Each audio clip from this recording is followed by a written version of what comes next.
দাদা একটু পিছিয়ে যান, আরে কি হলো? সামনে এটা কি করে দিল? সামনে এটা কি হলো? সামনে যেত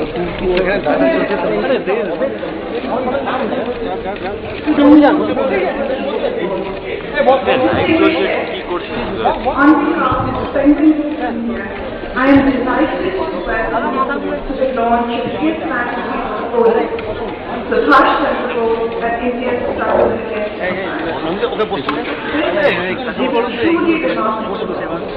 against a book on the life of one of Kolkata's latest stars,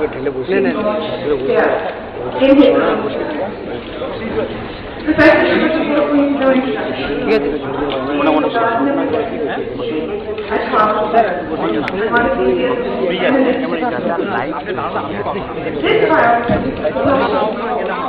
is not only an authoritative account of his life and time, but it's also a vivid portrait and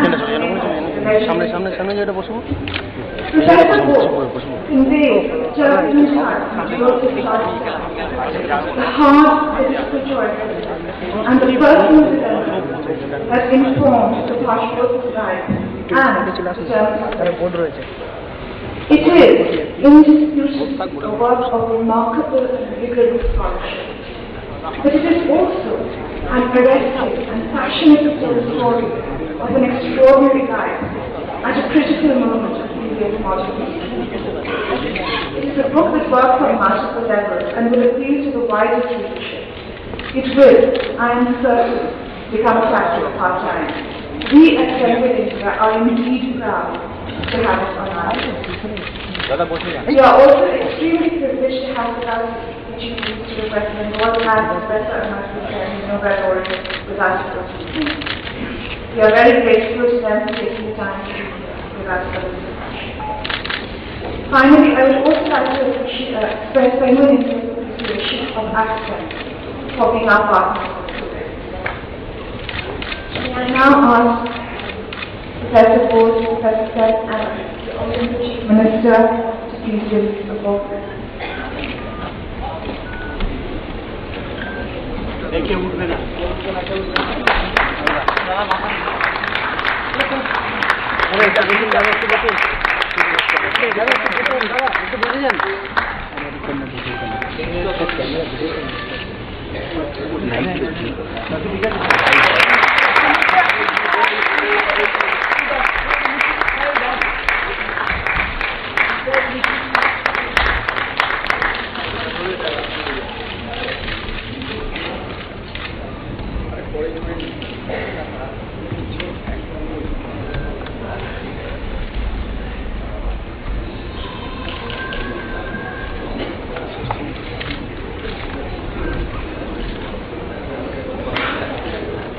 Professor Amartya, I do. Okay. All right. No, I'm very happy to stand here. Well, as I said, wonderful occasion. The release of a great book of one of the greatest political leaders of our time. That is one of the first political leaders of India. And this is a book of very visible gravity. The one of the book is known as media manipulation of leaders. And also we're reflected on the behavior including when he was elected to be the president of Congress, and when there was as a result the attention between him and Mamata. There was also later on when the truth of the cause of Indian independence, he established the National Alliance, which in the context of the world at that time raised questions to which he had answered because he had considered his priority very reflectively. And what people recognize is not so much that people giving a priority to a national cause over international concern. It's already national cause in fighting imperialism, but also an international cause. So it's a question of recognizing that there were more than one evil at that time, while the country was certainly one evil, there was also the evil of imperialism, and it was continuing present in the world for many years, as we were in training. So the book has to address an enormous number of issues, of great complexity, dealing both with an interesting and exciting story of really fantastically inspiring leader of our time, whose leadership related both with commitment as well as with interpretative intellectual understanding of the nature of the world in which we live. And I couldn't think of anybody better than Professor Subhas Chandra Bose to deal with this issue. He so happens that he is also grand nephew of but quite aside this historian, historical distinction, he has exercised in this area of history of unequal by many other things. And at the same time, he has always taken deep interest in ideas and their relation to action, which is essential to understanding the role that Subhas Chandra Bose Nationalism played in Indian and world politics at that time. So we would be very fortunate that the book, a great book, is being released right now. I should tell you that after the initial playing of a film screen, we will have a question and answer session in which I intend to ask Professor Bose a number of questions, and there will be an opportunity to have a discussion around that time. And I know that the Chief Minister has to go back to Harvard in the right of building. So we will be, this is only the introductory part of the discussion, but there is more to come, and the question and answer in which all of you are very enjoying. Thank you very much for all coming. Thank you to the Chief Minister for taking your patience and above all, thanks to Subhas Chandra Bose.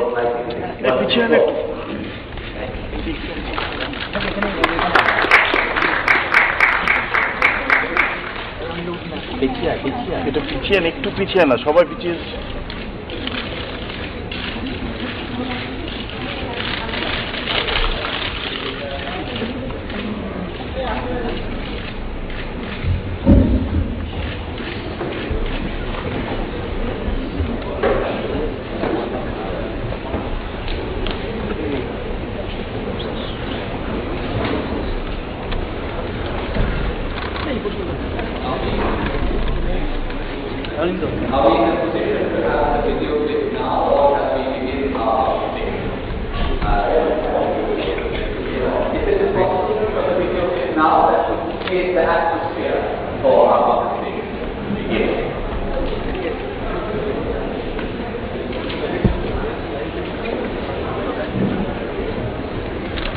আমি এটা of করছি।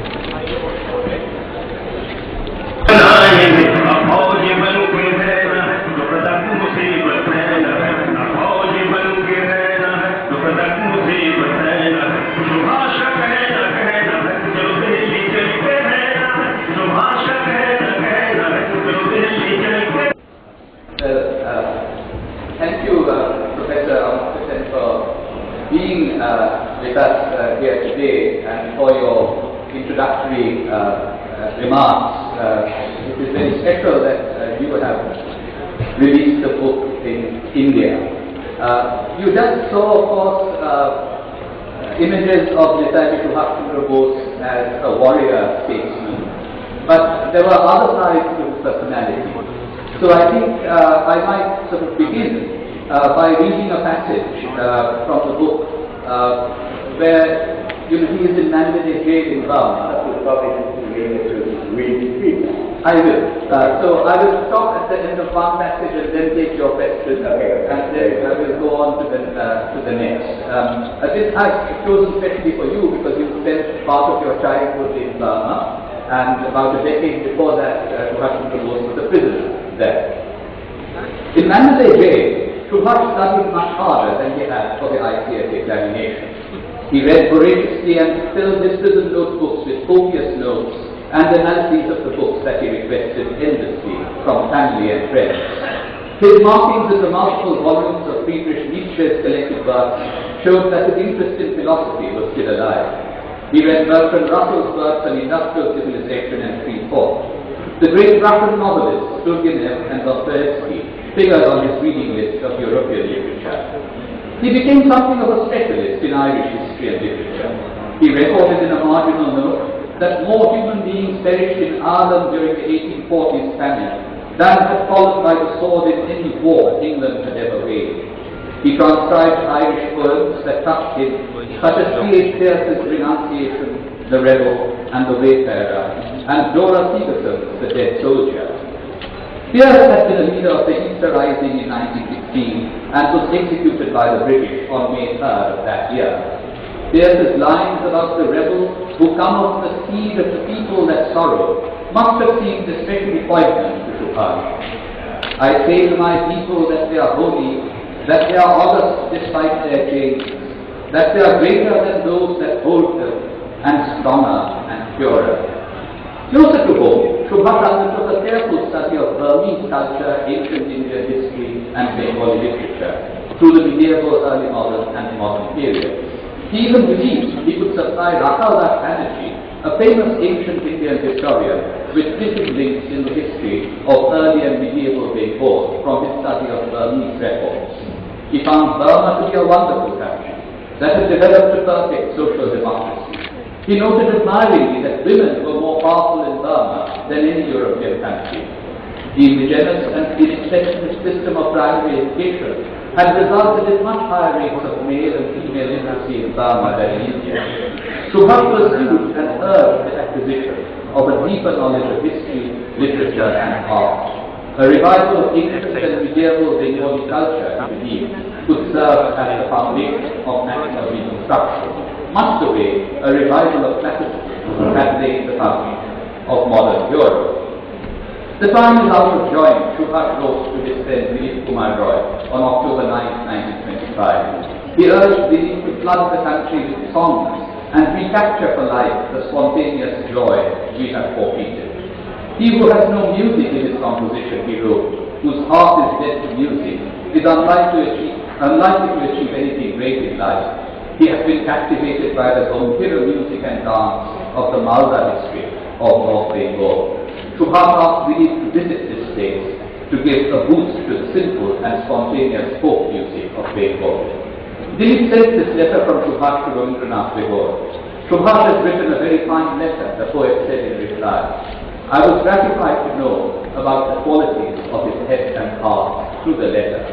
What Subhas has said about art is unexceptional. No, I think that's one of the factors. And you're right that this is personally very educated for me. You mentioned that you will exist in Burma. In fact, all our friends we can say that not only was he in Burma, he was in Mandalay too, not all.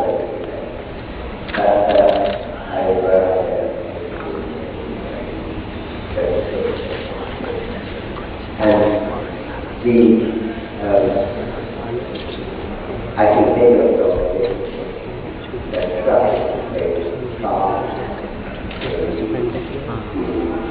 This is the to get things that in a very early I just want to try to put those beginnings in the process in the world, in the world, Yemen, the justice in the world, what he views with great clarity the fear leads to very good practice. Not all in the world, not all. So that makes the speech difficult to retrieve. I don't know. Go ahead. This is not okay. I'm making technocratic error sometimes. I was probably covering up with microphone. I'm not going to repeat what I said. But going on from there, but I think what is really very exciting from that aspect, there's so many other things in the Greek passage you read out, is that the kind of thing that would appear very striking to a child, the contrast between the Indian society and the Burmese society, in terms of literature, that we learn of the book, let's see here, there we have a people have seen both in Burma, which is connected to the situation was okay. Am I a bit more audible now? Adequately audible? Okay, good. And similarly, gender injustice in India as a contrast in Burma. So that's one aspect, and I would like you to comment whether this was an exceptional thing for him or the interested already in issues of gender equality by the time he was observing these things from the Mandalay prison, how big was the issue of illiteracy already in his thinking. So that's the first question. Why don't I put that, and then I will ask you another question. Yes, I think that while he had already begun a life of social service, and he had a certain degree of concern about education and gender inequity, Mandalay really was a formative influence on him in terms of his thinking on education and gender equality. Because before he went to Mandalay, I don't find in any of his writings very explicit statements on these particular issues. But once he returned from Mandalay, and you must remember that in 1927, when he was released from prison in Mandalay, he was barely 30 years old. And after that, if you read all of his speeches and writings in the late 20s, he is emphasizing education and he is emphasizing gender equality.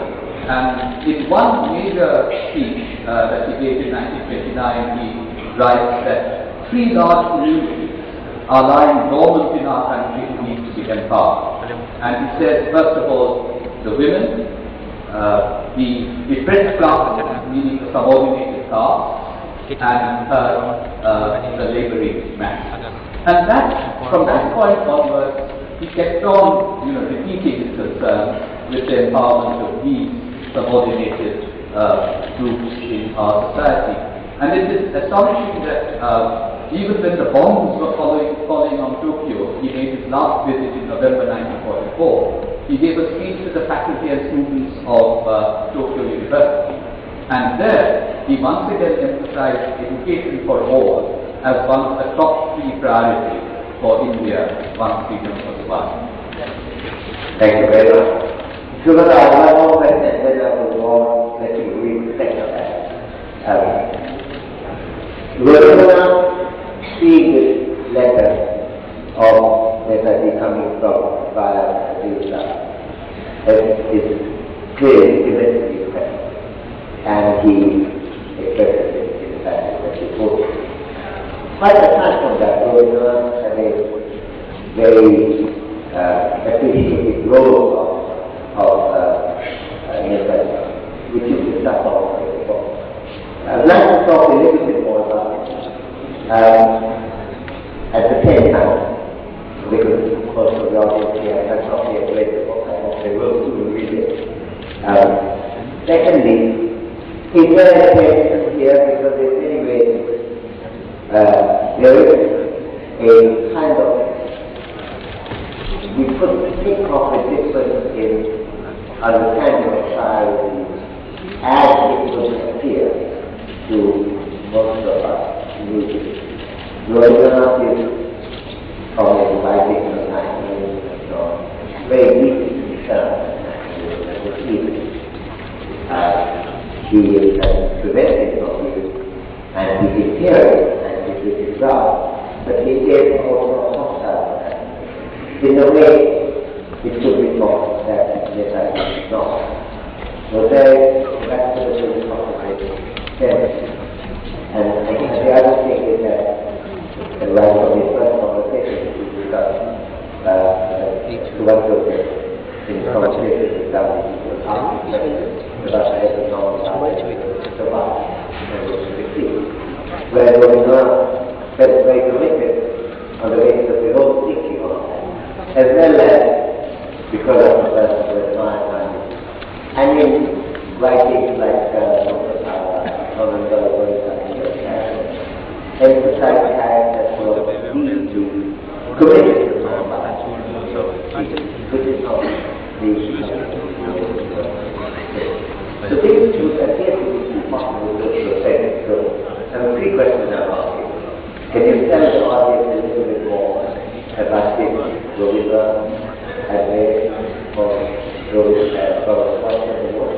Secondly, is there a sense given the differing role of nationalism in their thinking? And third, is there a sense given differential role of non-violence in their thinking? Yes. Perhaps I should begin by saying that Subhas Chandra Bose, of course, had great admiration for Rabindranath Tagore from his childhood. He is writing letters to his brother in 1913, saying that foreigners, this is before Rabindranath himself died, that that foreigners really are showering praise on our great poet, and we Indians have not done enough.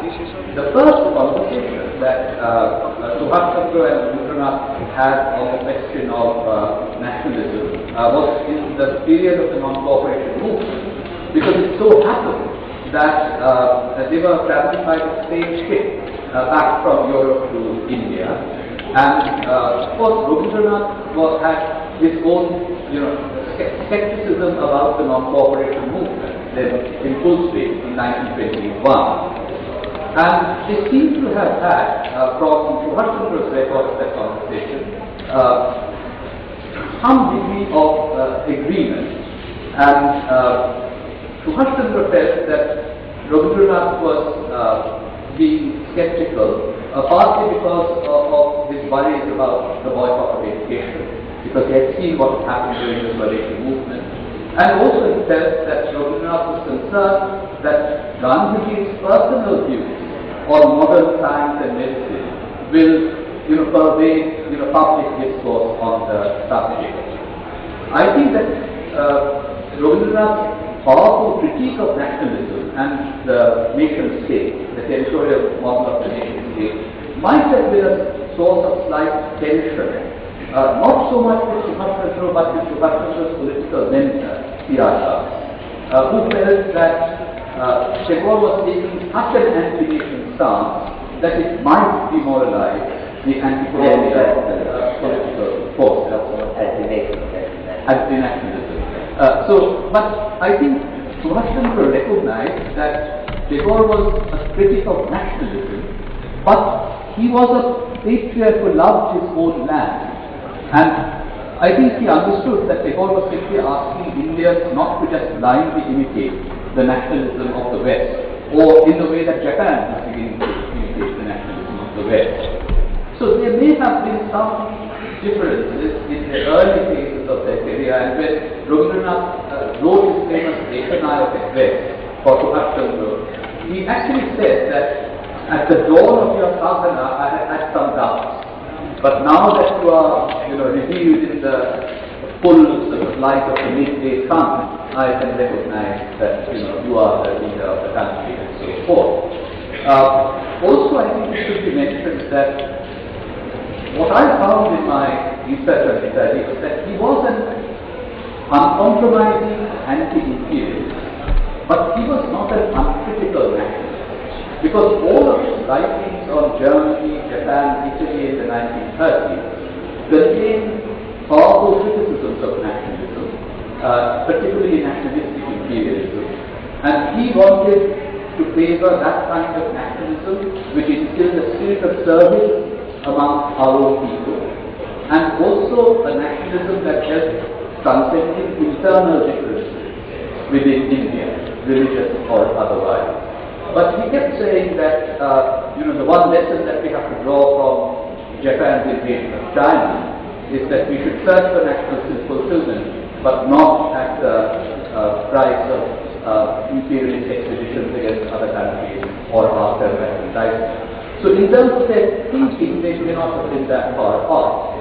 But of course, despite this criticism of the new nationalistic imperialism of Germany, Italy and Japan, as you mentioned in your introductory remarks, he had to assess what his priorities were, and he believed that at the final stage of the anti-colonial movement, an armed struggle was both necessary and legitimate, and he wanted India's soldiers who had so far been loyal to Britain to come over to the side of Indian nationalism. But during the period that Rabindranath Tagore was alive, up to 1941, Subhas Chandra Bose was a soldier in the non-violent movement led by Gandhi. Where he was close to Tagore was that Tagore wanted another modernist in addition to Nehru to be at the helm of affairs, and he wanted Subhas Chandra to have a second term as Congress president. When Subhas Chandra had to resign, he said, "Your temporary defeat will turn into permanent victory." So in terms of modernity, of science, they saw eye to eye. But then Subhas Chandra went out of the country and became Netaji and led an army of liberation after Rabindranath Tagore had passed from the sea. So we just don't know what he would have made of the Indian National Army. I can only just mention that even Mahatma Gandhi, the apostle of non-violence, saw many virtues in the Indian National Army, particularly their successful, uniting of the different religious communities. Thank you very much. We are, I think, ready for the second batch. Good. I wonder whether I should go chronologically or take you to Subhas Chandra Bose in Burma, and the first passage is about Bose and Gandhi. So, what would you like to hear first? One is 1938, the other is 1943. 38, let's go chronologically. Okay. Yeah, that's a way of time slow. In February 1938, the revolutionary leader from Bengal came to preside over the 51st session of the Indian National Congress in Gujarat. His arrival in the whole province of the Apostle of Non-Violence carried powerful symbolic meaning. It represented the meeting of two generations and the merging of two strands of the anti-colonial movement that had been often at odds with each other. Subhas Chandra Bose was taken to the Congress venue, located in the rural setting of Haripura, in a chariot drawn by 51 white bulls.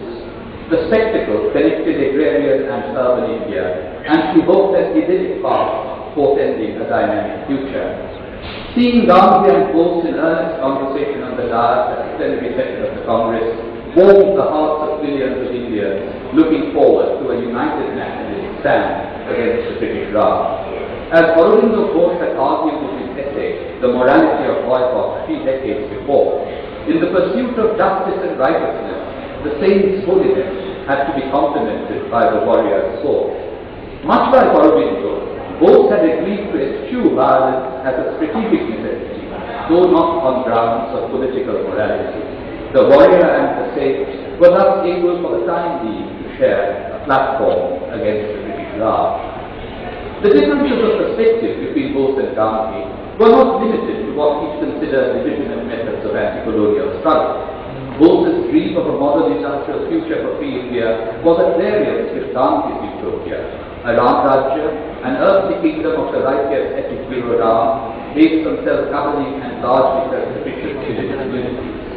Yet it was quite possible that their commonalities in the anti-imperialist effort and the sense of mutual respect and affection, despite their differences, would enable them to work together in relative accord. The situation was complicated, however, by the followers of Gandhi in the upper echelons of the Congress Party organization, the Congress ministries in the provinces, and the party's financial supporters from India's capitalist class. Even if Bose made every effort to accommodate Gandhi and abide by his deeply held wishes, the Mahatma's loyal lieutenants could never quite accept the Bengali radical leader as one of their foes. Much depended on which way Jawaharlal Nehru would lead, towards the left with his political principles in Bose's support, or towards the right out of deference to Gandhi. For some time, Nehru and Bose had been representing the broad radical tendency within the Congress. Gandhi Maharaj had wisely decided not to play king canute to the rising leftist tide within the Congress. Instead, he hoped to contain, control, and channel it by anointing first Jawaharlal Nehru and then Subhas Chandra Bose as Congress president. The chief of the premier nationalist party was by now called Rashtrapati and accorded the reverence due that was supposed by the nationalist public. In 1936 and 1937, Nehru had experienced many conflicts with members of the 15-member Congress Working Committee, the top decision-making body of the Congress. He had on occasion threatened resignation, but ultimately fell into line at Gandhi's behest. Unquestioning obedience to patriarchal authority of any kind was anathema to Bose. He had rejected it over and over again since he was 15 years old. The Mahatma would find it much harder to tame the fiery spirit of this rebellious triumph. This is the introduction to the chapter on the warriors of the faith and the It is very true. The first question connected with that aspect of what you are talking about is this, that Nehru obviously is somewhat pivotal figure and a lesson and is a British return of necessity in the past. And could be probably coming from the same form as what was also the attitude to sound. So I thought the position would be very much closer to that of Sugata. Like Florida subsequently too. And yet it could be thought that at the time that there was critically important in arriving at a solution whereby the confrontation ultimately occurred, which led to Subhas Chandra Bose feeling that he could not run the Congress. There wasn't enough what do you think? Jawaharlal Nehru tried to take a middle path. For example, when the rest of the Congress Working Committee resigned, Nehru did not, but issued a separate statement which led people to believe that he might have resigned as well. I think we have to see what happened in the late 30s in the context of the very close relationship that had developed between Jawaharlal Nehru and Subhas Chandra Bose from the late 20s to the 1930s. In the late 20s, they were working very closely together as the leader of the students and the youth and the workers connected to the nationalist movement. And then at a personal level, I think they came even closer when they met in the 1930s in Europe. Subhas Chandra Bose was in fact accompanying Jawaharlal Nehru, who was very ill on her journey in Europe. Nehru was a prisoner in India, and when Nehru was finally released and came, they stayed in the same pension, the same rest house, and they talked to each other and developed a very close rapport. And once Subhas Chandra Bose returned in March 1936 to India and was immediately arrested, it was Jawaharlal Nehru as Congress President who called for an all-India Subhash Day to be observed. So when the crisis happened in 1939, Subhas Chandra Bose said, and he wrote to Nehru saying that, I have always considered you as an elder brother.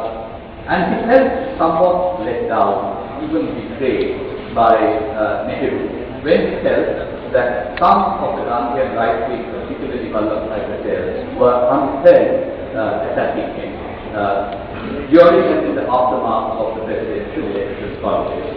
And in fact, he wrote a very long letter to Nehru saying that you are riding two horses.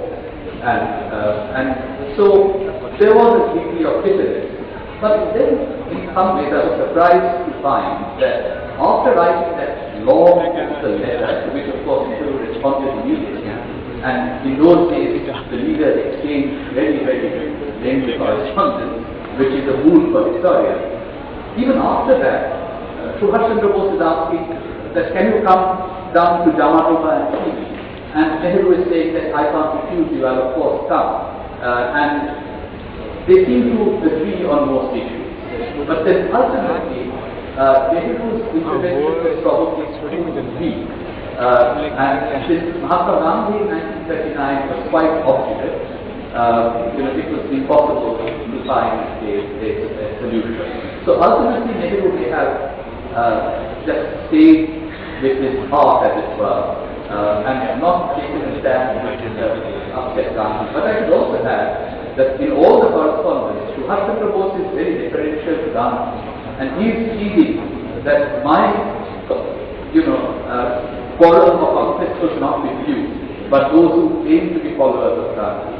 But Gandhi at that moment, particularly after the defeat of Pattabhi, was not minded to listen to those pleas, and he even ignored the message sent by Rabindranath Tagore, who of course in a much more open and forthright way came out on the side of Subhas Chandra Bose, which Jawaharlal Nehru did not. He tried to mediate in some fashion, but not forcefully enough to prevent the party to raise in 1939. So his question is interesting in some ways, as well as because one can see that Nehru and Subhas Chandra Bose have been possible rival leaders in the country, and rival not in the sense that they were rivals between them, but they possibly alternative rivals in the wrong way, with a different kind of history. At the same time, it's enormous amount of agreement about the understanding of the world, understanding of materialism, understanding the needs of time, understanding the needs of society. And that's very dramatic difference if you think about the elections that Gandhi achieved rural industry. But if you really would like it to achieve proposed modern technology, even to the extent of regarding railways to be achieved, it's a kind of gigantic difference in space. Now, I think the question, what we have read with is that interesting lesson for us to all. Because it's quite clear that, based on reading your book, that Subhas Chandra Bose has decided that he really has to ride one horse, and even though he may remain very influential in Gandhi, he cannot compromise. Now, maybe as a matter of fact, did not have to face that battle of being partly because I think it's going to not by the time policy came up. But also because I think we by that time had sufficiently withdrawn from all this and taken the strategy, taking the other countries. In any case, he was taking it. So that if he were approached upon science and on technology, they would have had to face a gigantic battle and he was questions would have come live and active as he didn't have because of the way circumstances developed. And because of the way circumstances developed, maybe he was not in a position or attempt to offer the alternative leadership.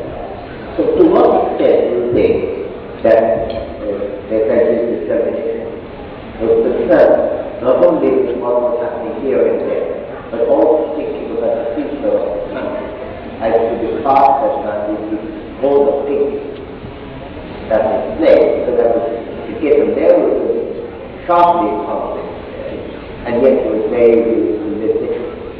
And there are some indications that to us as the world wanted to remain respected, but not really reconciled.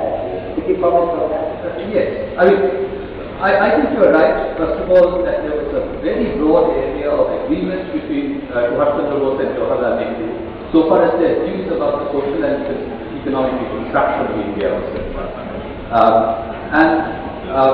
As in all matters, including the need for Gandhi to lead another national movement straight away in 1939, also in the question of what direction should India take in terms of future economic building and the role of modern science and medicine.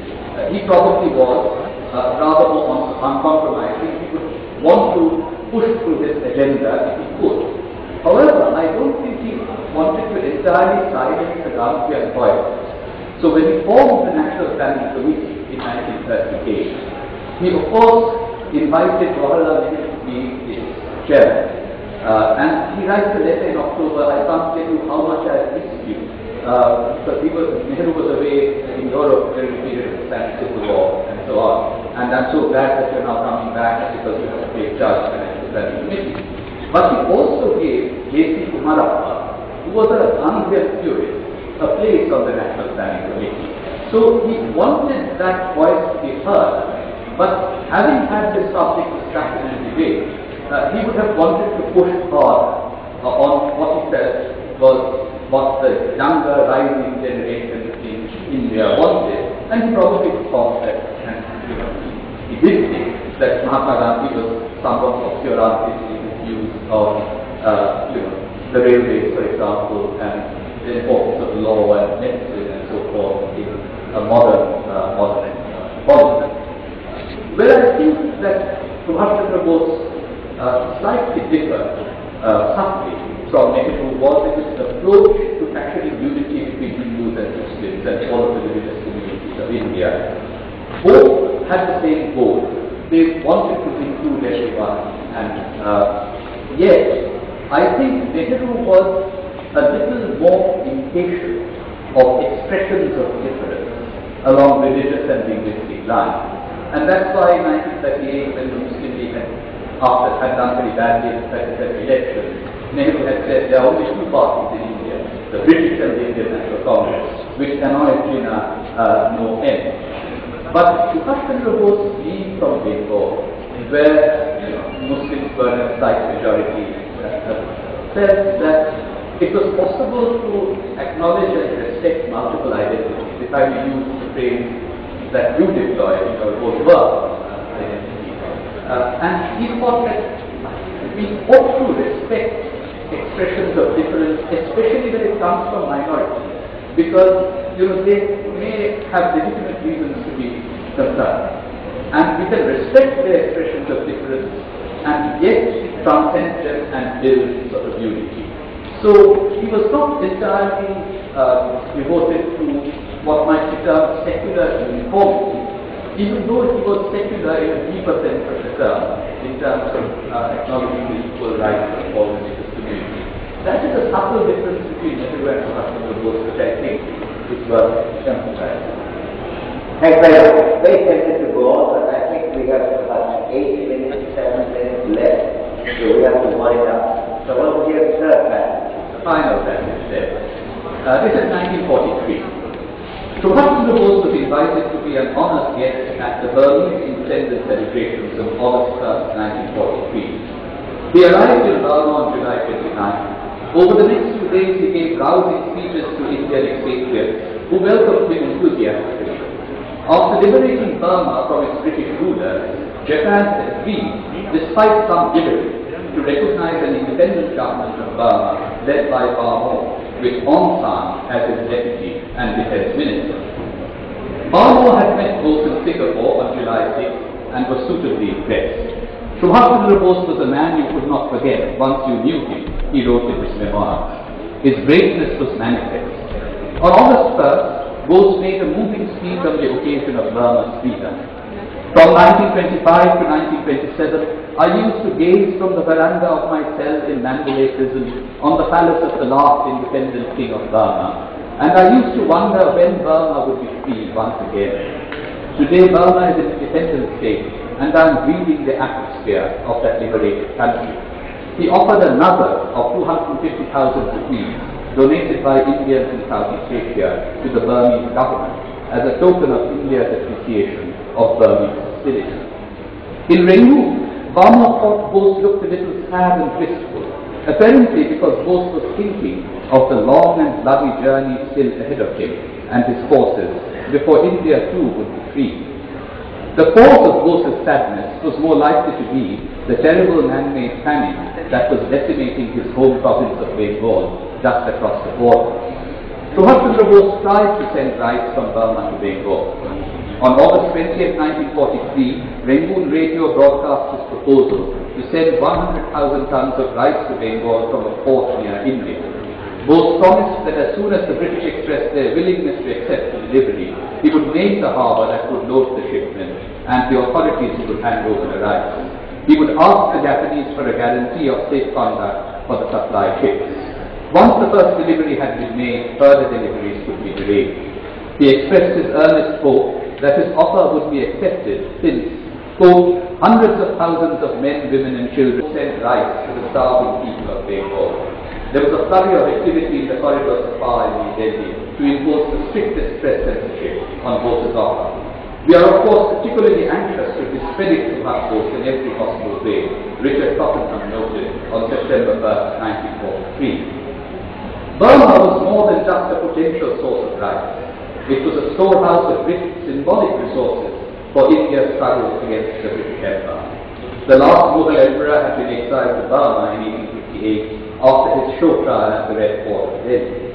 On September 26, 1943, a ceremonial parade and prayers were held at Bahadur Shah's tomb in Rangoon to signal the INA's determination to march to the Red Fort of Delhi. Bose paid his respects. We Indians, regardless of religious faith, cherish the memory of Bahadur Shah, not because he was the man who gave the clarion call to his countrymen to fight the enemy from without, but because he was the man under whose flag fought Indians from all provinces, Indians professing different religious faiths, the man under whose sacred flag freedom-loving Hindus, Muslims and Sikhs fought side by side in the war that has been dubbed by English historians as the Sepoy Mutiny, but which we Indians call the First War of Independence. That spirit of unity was what we wanted to see emulated in the last war of independence. Very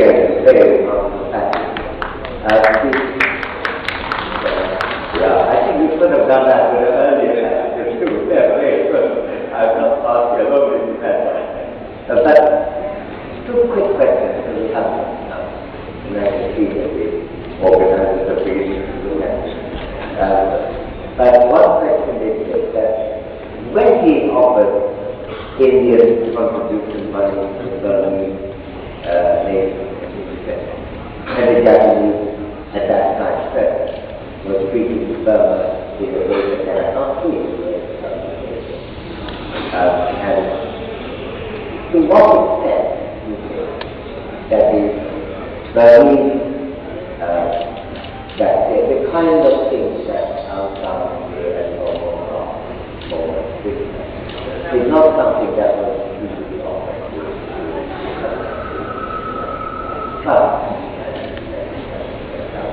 To what extent was it connected with Subhas Chandra Bose's intervention?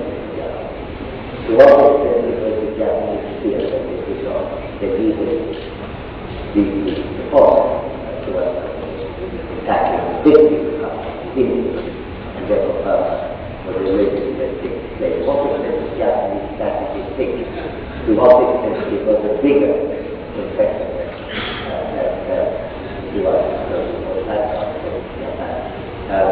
I don't think you address that.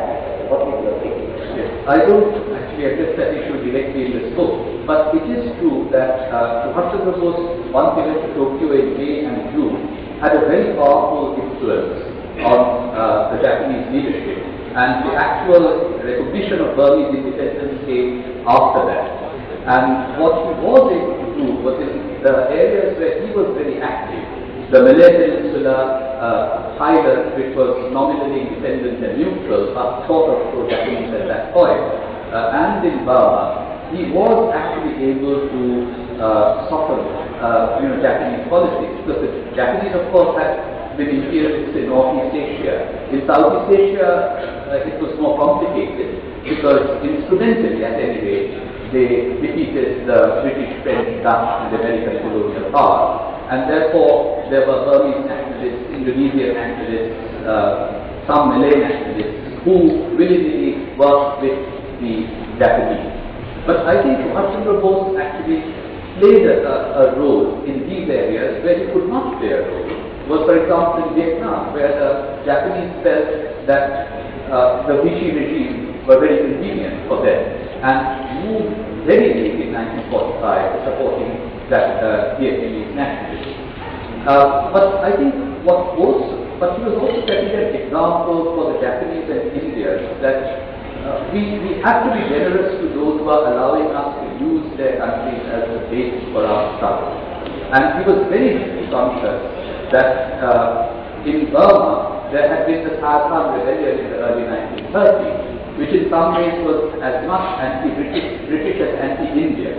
Not fully anti-Indian, but against Indian moneylenders, Indian capitalists who were taking over Burmese land. And therefore he wanted to make sure that since the Burmese were being hospitable, Indians had to make sure that they were being very generous to the Burmese, because the Indian movement was much better funded. He really got a lot of support from the civilians living in Southeast Asia, Indian civilians. The Burmese government, even though it was independent, was financially very weak. And what I found also fascinating in Thailand was that here is a man fighting a war, and he decides to offer a gift as an endowment from Indian resources to Chulalongkorn University to again set up scholarships for young Thai women studying in that university. And I was recently in Chulalongkorn University. They say that they still give these Subhas Chandra Bose scholarships, but until the late 20th century there was still money. So those who got the prize got the money as well. Now the money has run out, but they still have kept the name, and the most outstanding women get that sort of kind of prize. So I think he was very conscious that even in the middle of a war, where military strategy might seem paramount, diplomacy, keeping good relations with other Asian countries who were being more cooperative or helping the Indian movement was extremely important. And I think also indirectly, partly because he would stand up for Indian honor and actually berate the Japanese. It also emboldens the others, I think, to take a more independent stand than they might otherwise have in Southeast Asia. The last couple of questions, and then I will stop. And that was something very interesting thing this guy did not know. What the fact about that was no one more of family in the country. About that sort of thing was one I could have predicted it, but it was taken A because it is not the knowledge at the time, and B because getting money coming, getting life coming to one person, and the Japanese occupied territory would be able to know in the the war. But he government was, and I think it was the direction of it, was the hope that somehow must achieve those strategic considerations. There is the human side. Anyway, help to draw attention to the neglect of that race. So my first question is that do you think that in some way Subhas Chandra Bose still powerless and nature of this theory, that a kind of weak argument would overcome what would be a strategic desire for the more free to hear? Well, Subhas Chandra Bose was, always very clear that his opposition was simply to British imperialism, the British Raj in India, and in his famous Haripura address, he had said that once we have Swaraj, we want to enter into the friendliest relations with Britain and the British people. That was always the position that he took. He is now very tough.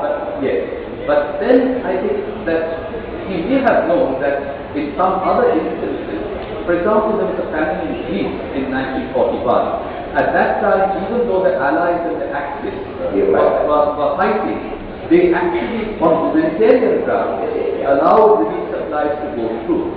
So I think Subhas Chandra Bose might have thought that, the Greek example he would have known because he had been in Europe before coming to East Asia. He may have thought that on purely humanitarian grounds, he may have had a chance in getting the British to accept supplies of rice.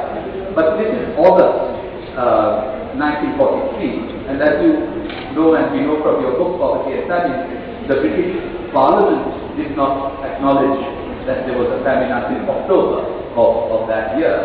So I think the British were simply not prepared, and it would have been, in some ways, from their point of view, a disaster because, from Japan and Burma, rice comes to Bengal. The colonial power is not being able to do anything, and here is this anti-colonial nationalist supplying relief. So I can understand why Dr. said, suppress this news, and we want to discredit it as much as possible way that we can. My last question is still was that. In which book you and I have been involved in our writing, and by the way, explain okay, but I'm releasing two of the books, and a book of mine in Bengali translation is being released tomorrow, because that is the company, the publishing that is also university at that time, probably book cover. My question is this: they don't have interest. Many things that one is gigantic of trees, gigantic tragedy, political, human sacrifice, and all, and which was underrated. Secondly, there is the total lamentable failure of the British. I wouldn't say so many people, I know there is some difference in the movie so I don't agree about how much it is Churchill was perfect part in. In my analysis, there were also just straightforward, deep about all and your work would say to confirm because it's not just there to say. But leading on this, the third is that it's always the best. That is, it would not be possible to start after that. With all the authorities that gone on, remember that Kipling was talking about how the British Empire was going to liberate the country from famine. With after the most gigantic famine disappeared in India, that would be almost impossible. Now this has two ways, in fact, of what was supposed to be. One, it would confirm this conviction that the British Empire is mature to force. It's a low-hanging fruit which could be taken. So that's a very positive side of confirming this analysis. The other side, which is on the other direction, that is conviction that it will not happen, that it first came, but will happen on the basis of external, will happen by external waiting for human joy. The one week by the ground of safety in the big of science, which made the internal movement much more, much stronger. The advantage was much more powerful. The same word, the same sentiment, the same analysis after the big of science, because the world does not look at it anymore and does not think it anymore. Now that would seem to weaken what the case that you need. On the other hand, I could also see, you would think that in order to appreciate how it would come to non-violence, the fact that there was naked display of the ability of Indians to raise would have been essentially specific, has some idea of things to come. And maybe bear in mind what is going on, that these people were joining the event. They knew that if the war was in the United States, they could not only make a style and go on, but possibly execute. So there was a gigantic lot of people making a huge amount of risk. Not only people you actually get killed, but people who were willing to die, knowing that if the war goes into the main, have to die rather than receiving good respect and they come back. So there was very good thought that Subhas Chandra Bose would have thought that yes, the internal ground is shifted, Bengal family contributed to it. I don't know whether he thought that. But the ground shifting was not entirely independent of what he had done in the war here. Yes. First of all, with the audience, with Nationalism, members of that committee of distinguished guests and the media, ladies and gentlemen. It is now my honor and privilege to have the last word in this very humiliating and special session. Aspen Institute India's objective is to promote value-based leadership in India. This is achieved by looking back at the lives of great leaders and thinkers over our great history. Netaji provided just such an example. He led India to a particularly difficult period in its history. He stood up for the ideals that he believed in. This is exemplified by his words to the INA on July 1943, and I quote, "I assure you that I shall be with you in darkness and in sunshine, in sorrow and in joy, in suffering and in victory. For the present, I can offer you nothing except hunger, thirst, privation, forced marches and death. But if you follow me in life and in death, as I am confident to win, I shall lead you to victory and freedom. It does not matter who among us will lead to see India free. It is enough that India shall be free." Even Mahatma Gandhi declared that Netaji's patriotism was second to none. It is only appropriate that we remember Netaji at a time when this country is searching its own for value-based leadership. May I take this opportunity on behalf of Aspen Institute India, CII, and Aspen to thank all the special guests present with us this evening.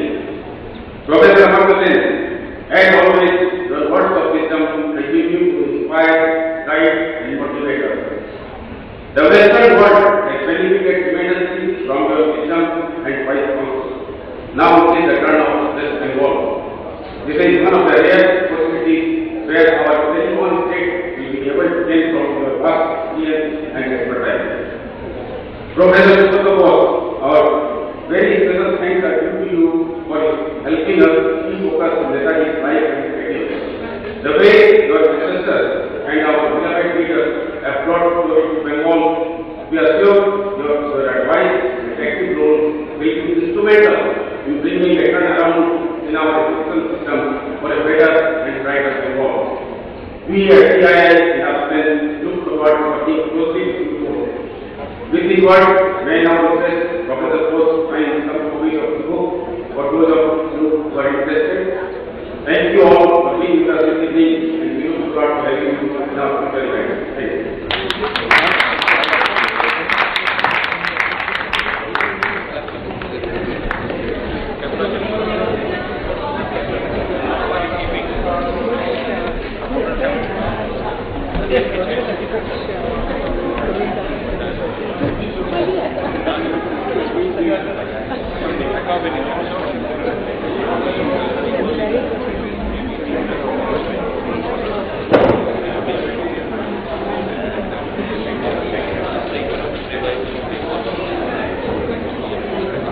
এখনই করবে, বন্ধ করে নিন, এখনই করবে।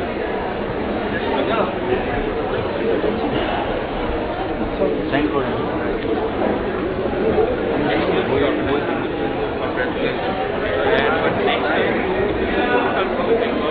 উনি ওখানে করতে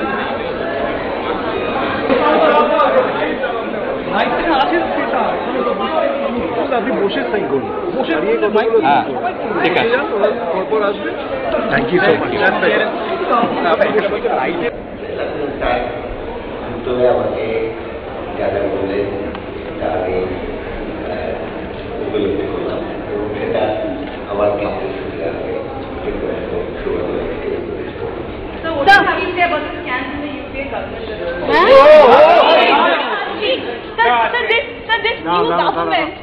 This new government is taking so many initiatives, especially for President. I'm not going to comment on the new government. No, they are. I'm not going to comment on the new government.